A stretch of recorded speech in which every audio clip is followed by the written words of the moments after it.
All right, let's talk about one of history's most unbelievable moments. Seriously, this is a story that sounds like it's straight out of a movie. A little spark of humanity that somehow lit up one of the darkest places you can imagine.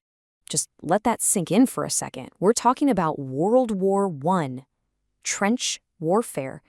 And right there, in the middle of all the chaos, they played football.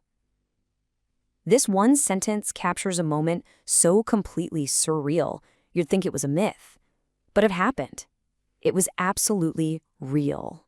So, to really get just how extraordinary this was, we have to go back. We need to understand the hellscape where this all took place, the Western Front, in the brutal winter of 1914. You know that early optimism, that naive idea that the war would be over by Christmas? Yeah, by this point, that was completely gone. It was replaced by this grim, awful reality of industrial-scale slaughter. You had millions of men just trapped in this massive network of cold, muddy trenches that stretched for hundreds and hundreds of miles.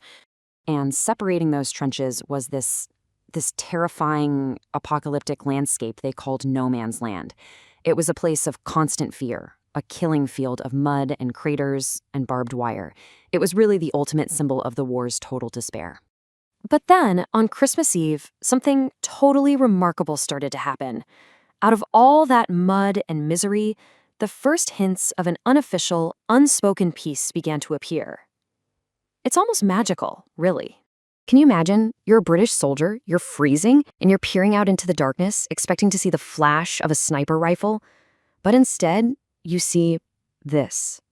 The Germans were putting their Tannenbäume, their Christmas trees, up along the edge of their trenches, and they were lit with real candles.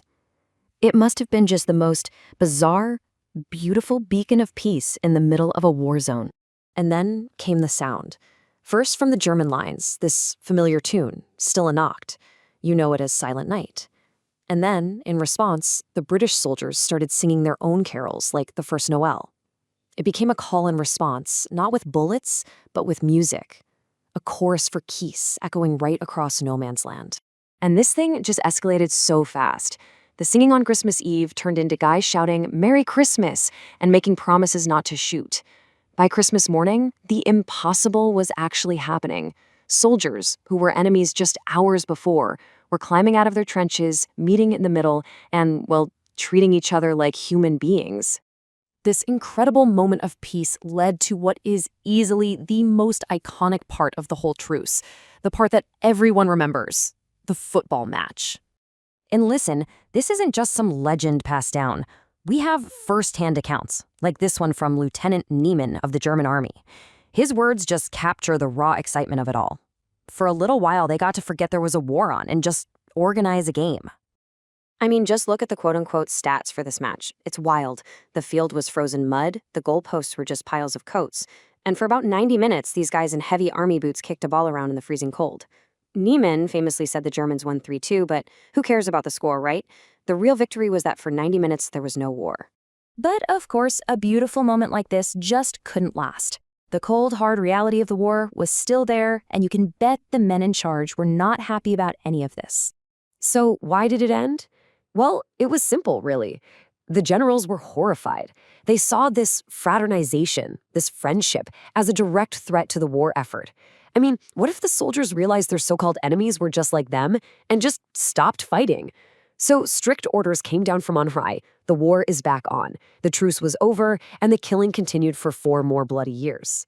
So why? Why are we still telling this story more than 100 years later? What is its lasting legacy? The Christmas truce is such a powerful symbol. It's proof that even in the most dehumanizing conditions you can possibly imagine, our shared humanity can find a way to shine through. The simple, universal language of a game of football managed, even just for a little while, to stop the gears of a global war.